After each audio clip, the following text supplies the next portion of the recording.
Hello dear students, my name is Dr. Shilpi Kumari. Welcome back to my YouTube channel Insight Classes Haridwar. आज जो मैं questions यानी important questions लेकर आई हूँ जेनेटिक्स के यानी हेरिडिटी के, जो कि क्लास 10th बोर्ड के लिए बहुत इंपॉर्टेंट क्वेश्चंस हैं. ठीक है, मोस्ट प्रोबेबली इस पैटर्न के क्वेश्चंस तो आएंगे ही आएंगे. ठीक है, चलो फिर स्टार्ट करते हैं. Question number 1, the physical expression of a gene is called. Gene के एक्सप्रेशन को जीनोटाइप बोलते हैं, ऐसा हम लोग गलती कर देंगे, लेकिन नहीं, साथ में यहाँ पे फिजिकल एक्सप्रेशन दे रहा है, तो फिजिकल एक्सप्रेशन यानी phenotype, B option. In a monohybrid cross, और क्रॉस का ये जीनोटाइप दिया है capital T small t cross with the capital T small t, the phenotype ratio is. तो एक बार करके देख लेते हैं. जब इसका क्रॉस बनाएंगे तो इसके गैमेट्स क्या होंगे, कैपिटल T स्मॉल t, और इधर इसके क्या होंगे, capital T small t. Checker board पे प्लेस करो, और यहाँ पे हमने पुट किया capital T small t, capital T small t. अब इसका क्रॉस बनाओ तो ये हो जाएगा capital T capital T, capital T small t, capital T small t, small t small t. आपसे पूछा क्या गया है, phenotype. Phenotype means external appearance. तो ये देगा टॉल, ये देगा टॉल, ये देगा टॉल, और ये दे देगा ड्वार्फ. ठीक है, तो कितने टॉल, 3 टॉल एंड 1 ड्वार्फ. ठीक है, so ratio is B. Phenotype अगर पूछा जाएगा, फिनोटाइपिक रेशियो पूछा गया है, तो करेक्ट ऑप्शन 3:1 आएगा. ठीक है, वही अगर क्वेश्चन को ट्विस्ट करके बोला जाए what is the genotypic ratio for the monohybrid cross, तो जीनोटाइपिक में हम क्या बताएंगे, 1 capital T, 2 small t capital T and 1 small t, यानी ये रेशियो 1:1 हो जाएगा फॉर द जीनोटाइप के लिए. Genotypic ratio 1:1, 1:2:1, and phenotypic ratio 3:1. आगे बढ़े, चलो question number 3. Which law states that the traits are inherited independently? ये law of independent assortment declare करता है. मेंडल के 3 लॉ हैं. First law of dominance. ठीक है, second law is law of segregation, another name is law of purity of gamete भी हम कह सकते हैं इसको, and third is law of independent assortment. तो which law states that the traits are inherited independently? Law of independent assortment is the correct answer. Question number 4. The sex of a child in human is determined by. कौन determine करेगा, क्योंकि sex determination human के case में जो होता है वो होता है XY टाइप. ठीक है, जहां पे ये फीमेल को रिप्रेजेंट करता है, फीमेल के जीनोटाइप को, and this is male genotype. तो यानी सेक्स ऑफ चाइल्ड कौन डिटरमाइन करेगा ह्यूमन के केस में, तो ये फादर, क्योंकि फादर के पास Y क्रोमोसोम होगा and Y is responsible for the maleness. ठीक है, फीमेल के केस में दोनों ही XX है, मेल के केस में एक X एक Y है. ठीक, तो आंसर हो जाएगा फादर.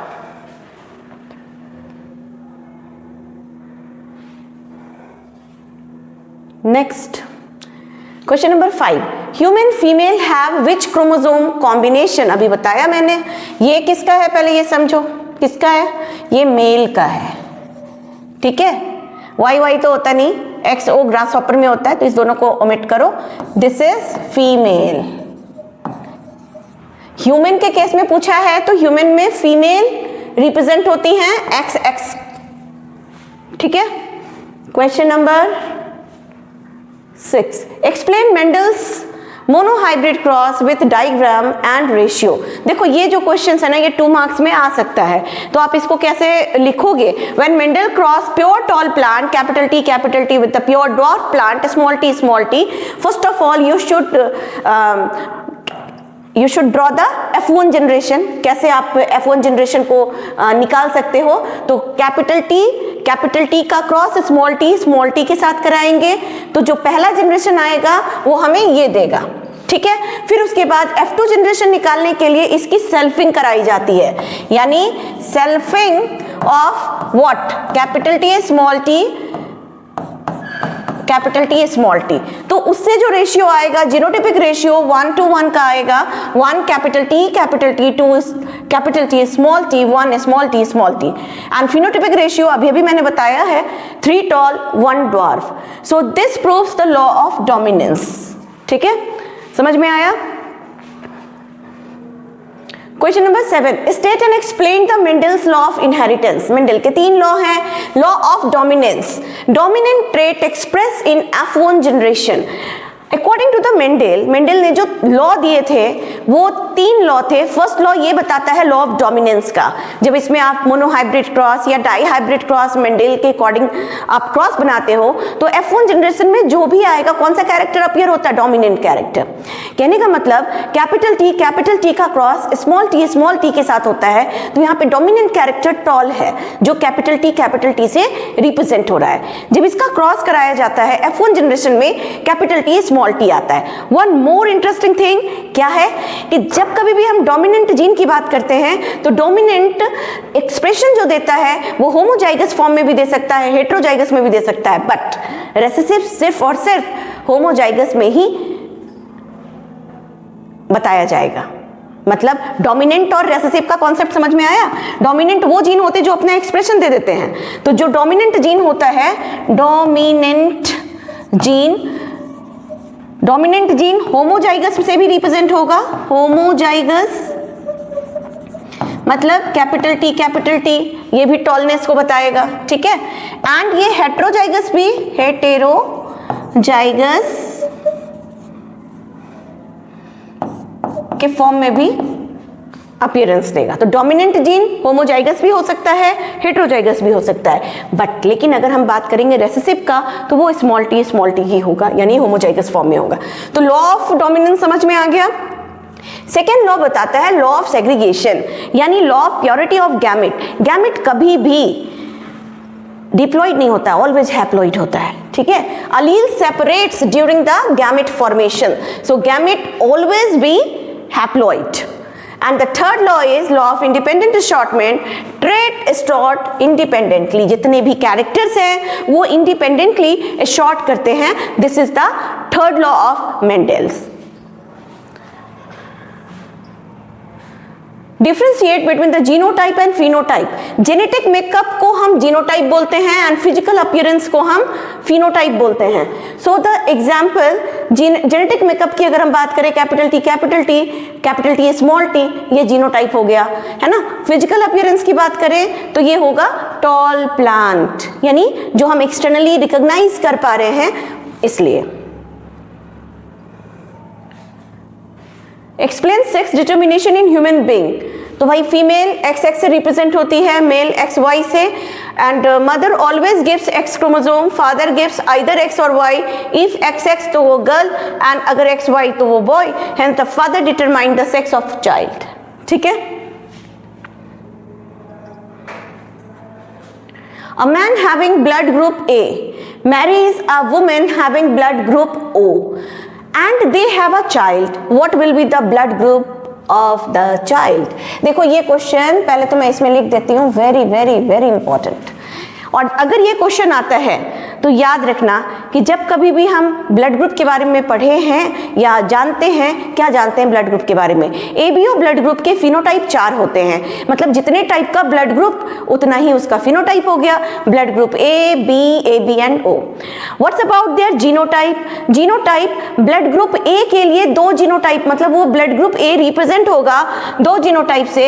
एक होता है IA और दूसरा होगा IAIO। ठीक है, आपसे क्वेश्चन पूछा गया है कि a man having blood group A marriage a women having blood group O। अब ब्लड ग्रुप O का जीनोटाइप क्या होगा?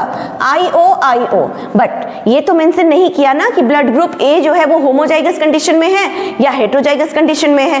तो आप जो इसे सॉल्व करोगे ना, दोनों वे में आपको सॉल्व करना पड़ेगा, मतलब होमोजाइगस कंडीशन में भी और हेटेरोजाइगस कंडीशन में भी। तो एक जो बनेगा वो IA का क्रॉस IO के साथ। तो इसमें जितने भी ऑफ स्प्रिंग इसके बनेंगे उसका ब्लड ग्रुप की प्रोबेबिलिटी क्या होगी? A ब्लड ग्रुप, और वो भी हेटेरोजाइगस टाइप IAIO वाला। दूसरा इसमें बनेगा हेट्रोजाइगस कंडीशन में, तो IA-IO का क्रॉस IO के साथ। तो इसमें A वाले भी आ सकते हैं, O वाले भी आ सकते हैं। कैसे? IA-IO A blood group, IA-IO A blood group, IO-IO O blood group, IO-IO O blood group, यानी कि इसमें ऑल A और यहाँ पे A and O blood group इसमें बनेगा। ठीक है, तो देख लो ऐसे ही कुछ होगा आंसर। ठीक है, तो ये बहुत इंपॉर्टेंट क्वेश्चन था। चलो अब मैं कुछ एग्जाम्पलर के क्वेश्चंस लेकर आई हूँ। एग्जाम्पलर भी बहुत इंपॉर्टेंट है, उसके भी कुछ इंपॉर्टेंट क्वेश्चंस जो मुझे लगता है कि शायद आ सकता है। तो चलो एक बार देखते हैं वो इंपॉर्टेंट क्वेश्चंस कौन कौन से हैं। तो first, cross between a tall plant T and short plant t resulted in progeny that were all tall plant because. भाई देखो क्या कहा कि इसका क्रॉस इसके साथ अगर कराते हो और प्रोजेनी में सारे टॉल प्लांट आ रहे हैं, इसका मतलब क्या हुआ? Tallness is the dominant trait. Tallness is the dominant trait, यही आंसर हो जाएगा। Question number 2, The palisade cells of a species of a plant contains 28 chromosome। अब पहले ये समझो कि palisade cell क्या है? क्लोरोप्लास्ट के सेल। ठीक है, तो पैलिसेड सेल में नंबर ऑफ क्रोमोसोम कितने हैं? वो डिप्लॉइड कंडीशन में होगा 2n = 28। सो दैट आपसे पूछा गया है how many chromosomes will there be in each gamete produced by the plant. तो गैमेट में कितने होंगे? अभी मैंने बोला था कि गैमेट ऑलवेज हैप्लॉइड होते हैं, तो यानी कि gamete = n = 28/2 that is 14। So the correct option is C। ठीक है, question number 3, in peas a pure tall TT is crossed with a pure short plant t, the ratio of pure tall plant to pure short plant in F2 generation। भाई अभी तो बनाया था, उसमें क्या दिखा? T वाला भी टॉल, T वाले 2 बने वो भी टॉल, तो टोटल 3 टॉल एंड 1 ड्वार्फ। तो यानी F2 जनरेशन में क्या रेशियो हमें मिलेगा? 3:1 मिलेगा। बहुत ही अच्छा क्वेश्चन है और ये क्वेश्चन शायद आ सकता है। A true breeding tall plant is crossed with a true breeding short plant. तो चलो यहाँ पे हम इसका बनाते हैं। T का क्रॉस स्मॉल t के साथ किया, जिसमें ये टॉल होगा, ये शॉर्ट प्लांट। ठीक है, अब F1 जनरेशन इसका निकालेंगे तो सभी को पता है T स्मॉल t आएगा, दिस इज F1 जनरेशन।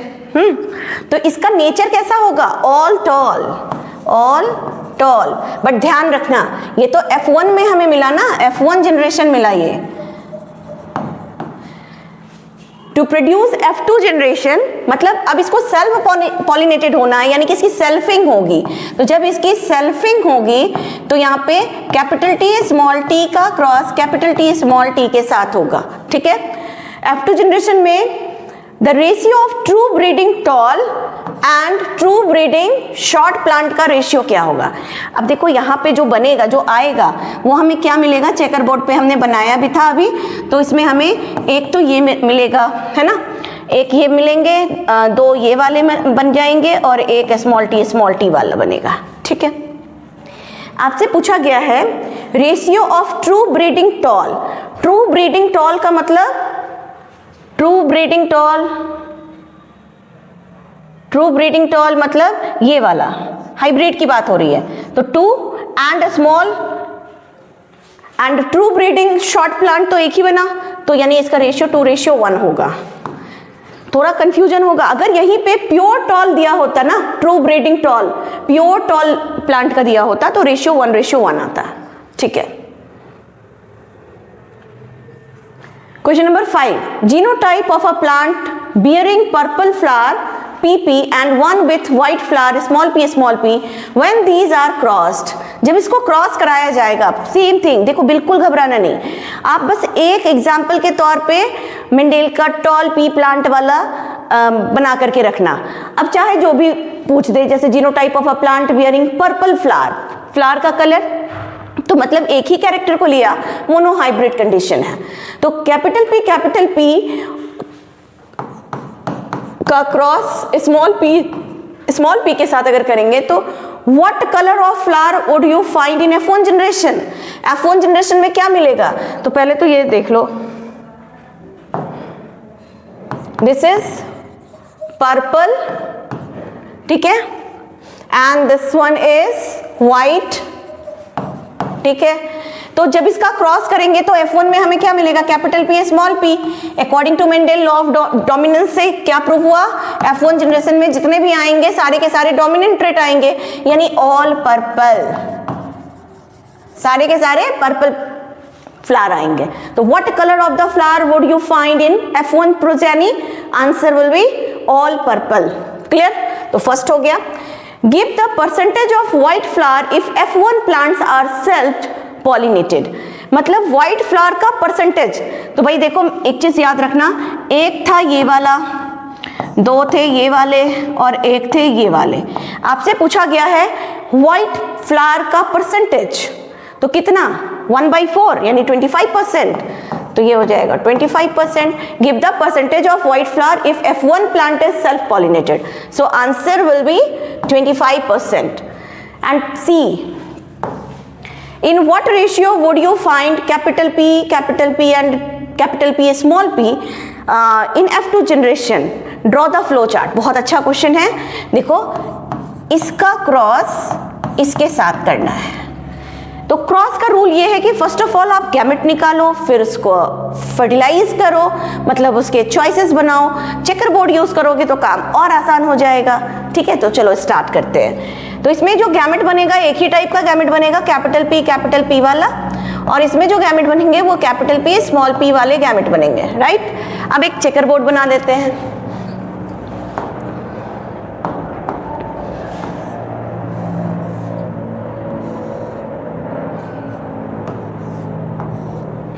ठीक है, प्लेस करो कैपिटल P इधर capital P small p, cross करेंगे तो capital P small p small p। तो भाई बताओ क्या ratio, in what ratio would you find capital P and capital P small p in F2 progeny? Draw the flow chart. तो क्या ratio आएगा इसमें? जो रेशियो आएगा वो आएगा 2p and 2 capital P small p। ठीक है, तो रेशियो क्या हुआ? 1:1। ठीक है, तो in what ratio would you find capital P ठीक है and capital P small p in F2 generation? तो ये जो निकला ये तो F2 जनरेशन ही निकला ना। तो F2 जनरेशन में जो रेशियो आया 2 capital P and 2 capital P small p, so the ratio is 1:1, 50-50%। Okay, बड़ा ही अच्छा क्वेश्चन है और इस टाइप का क्वेश्चन आ सकता है। Question number 6. Nidhi's grandmother often scolded and blamed her mother for giving birth to 4 daughters and wants another marriage of her son. अब इसके बेस पे क्वेश्चन का आंसर करें। What type of sex determination present in human being? तो यहाँ पे XY type. Why is the male individual called as a heterogametic? क्योंकि जो मेल है वो उसमें जीनोटाइप जो डिनोट होता है वो X एंड Y से होता है। Y फीमेल, क्योंकि एक X क्रोमोसोम एक Y क्रोमोसोम, 2 डिफरेंट क्रोमोसोम, इसलिए इसको हेटेरोगैमेटिक बोलते हैं। 2 गैमेट बन रहा है ना, capital X and Y, 2 gametes, तो हेटेरोगैमेटिक हो गया। और फीमेल जो होती हैं वो डिनोट होती हैं XX से, सेम गैमेट्स हो होमोगैमेटिक। तो ये भी हो गया, ये भी हो गया, ये भी हो गया। Is it right to blame a female for sex determination? No, बिल्कुल भी नहीं। तो आप इसको सेक्स डिटर्मिनेशन के स्टेप्स को करके दिखा सकते हो कि भाई फीमेल वर्सेस मेल जब क्रॉस कराएंगे तो क्या होगा? पहले इसका गैमेट X इधर X एंड Y, तो ये इससे क्रॉस होके XX XY XX and XY। ठीक है, अब देखो ये फीमेल चाइल्ड, ये भी female child, male child and male child. ठीक है, so is it right to blame a female for sex determination? No, क्योंकि सेक्स डिटर्मिनेशन फादर के थ्रू होगा, क्योंकि फादर के पास Y क्रोमोसोम है। What is the sex determination? Sex determination क्या है? अब आप आराम से इसको बोल सकते हो, जिससे सेक्स डिटरमाइंड होता है वो प्रोसेस सेक्स डिटर्मिनेशन है। डिफरेंट ऑर्गेनिज्म में different type of sex determination देखने को मिलता है। चलो next, question number 7, study the following cross and showing self pollination in F1, fill in the blanks and answer the question that follow. देखो ये simple है, round and yellow इसका phenotype होगा, इसका होगा रिंकल्ड एंड ग्रीन। जब F1 generation की हम बात करेंगे तो हमें क्या मिलेगा? Capital R small r, capital Y small y।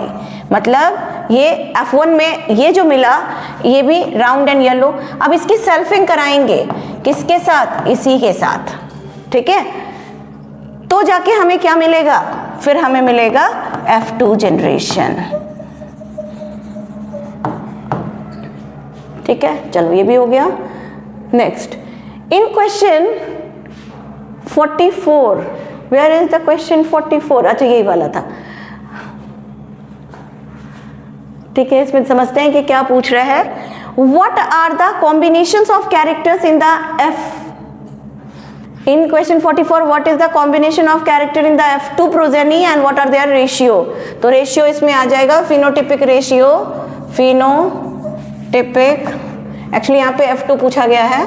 Phenotypic ratio is equal to 9, 3, 3, 1। Next, in the following cross write the characteristics of the progeny.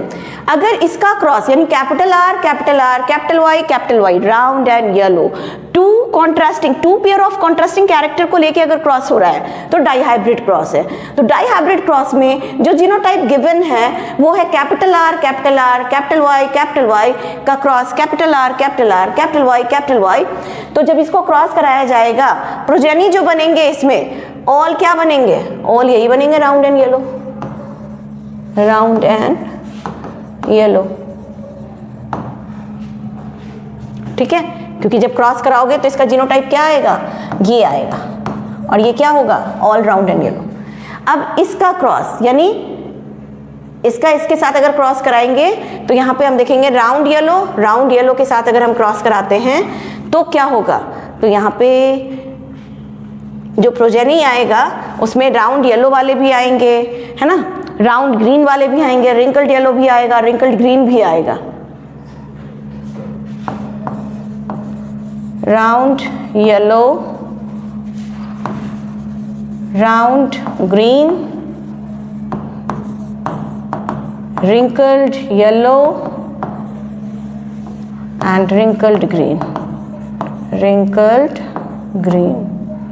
ठीक है, अब इसका इसके साथ अगर क्रॉस कराएं, wrinkled green का wrinkled green के साथ अगर क्रॉस होगा तो क्या होगा? wrinkled green ही आएगा। राउंड येलो wrinkled green के साथ अगर क्रॉस कर रहा है यानी इसके साथ, तो यहाँ पे क्या आएगा? यहाँ राउंड येलो ही आएगा, राउंड येलो। ठीक है, लेकिन ये कैसा वाला आएगा? ये वाला आएगा जीनोटाइप यहाँ पे। इसमें तो ये वाला जीनोटाइप, इसके केस में तो यही वाला जीनोटाइप हो गया। ओके, यही RRYY। चलो फिर, I wish you all the best. अच्छे से क्वेश्चन को पहले रीड आउट करना, घबराना नहीं। साइंस का पेपर है और बायोलॉजी के कुछ टिप्स मैं पहले भी बता चुकी हूँ। उनमें से जो सबसे इम्पॉर्टेंट पॉइंट है कि इसमें जो भी डायग्राम आप ड्रॉ करोगे लेवलिंग के साथ होना चाहिए, नीट एंड क्लीन होना चाहिए, है ना। और जो इम्पॉर्टेंट पॉइंट आप डाल रहे हो उसको अंडरलाइन करना तो बिल्कुल भी मत भूलना, ठीक है। और जितने भी क्वेश्चन का आंसर आप कर रहे हो वो टू द पॉइंट आंसर होना चाहिए, बहुत लेंदी मत बनाना। ऐसा नहीं है कि बहुत ज़्यादा लेंदी आंसर करने से आपको ना ज़्यादा नंबर्स मिल जाएंगे, बिल्कुल भी नहीं। टू द पॉइंट आंसर आना चाहिए, ठीक है। और जो न्यूमेरिकल बेस्ड क्वेश्चन है या जेनेटिक्स के क्वेश्चन को देख के घबराना तो बिल्कुल भी नहीं, क्योंकि लंबे लंबे स्टैंजास में दिए होंगे, टेक्स्ट बहुत ज़्यादा उसमें लिखा होगा, बट की कॉन्सेप्ट वही है।